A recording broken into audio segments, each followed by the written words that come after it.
આજે મોરબીમાં એક ડિમોલેશનની કાર્યવાહી કરવામાં આવી છે. કઈ જગ્યા ઉપર ડિમોલેશન હતું, ક્યાંથી પોલીસ બંદોબસ્ત કેટલો હતો અને આખી કામગીરી દરમિયાન કંઈક જે અણબનાવ બન્યા એ કયા વિસ્તારમાં બન્યા અને આપણે શું કાર્યવાહી કરી?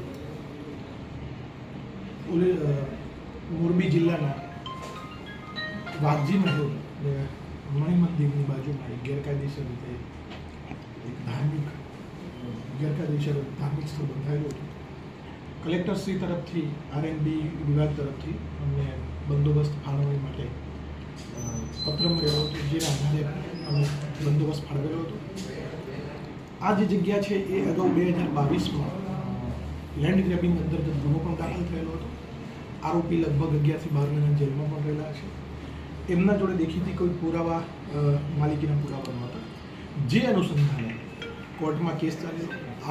મૂળ આરોપી જે હતો એ તો નીકળી ગયા, પણ કેસ નામદાર કોર્ટે એબેટ કરી અને જે જમીન છે એ પરત મેળવવા માટે એક્સીએન આરએનબીને હુકમ કરેલો. જે અનુસંધાનમાં આ મેટર હાઈકોર્ટમાં પણ ગયેલું અને હાઈકોર્ટમાં પણ એ લોકો કોઈ પુરાવા રજૂ કરી શક્યા નથી.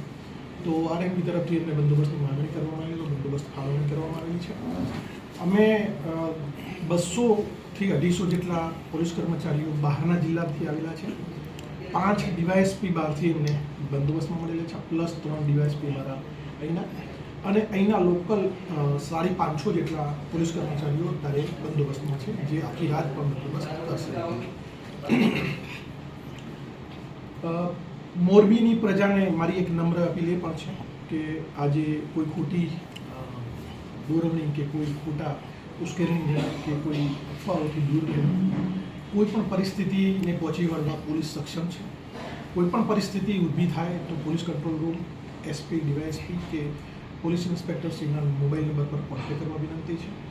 અને અન્યને પણ લોકોના સૌહાર્દ જળવાઈ રહે એવી પણ મારી વિનંતી છે.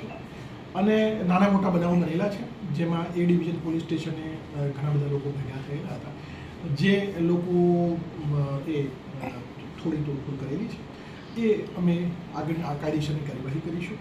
અત્યારે હાલ અમારી જે પ્રાયોરિટી છે એ બંદોબસ્ત શાંતિથી અને ડિમોલિશન પૂર્ણ થાય એવી અમારી ઈચ્છા છે.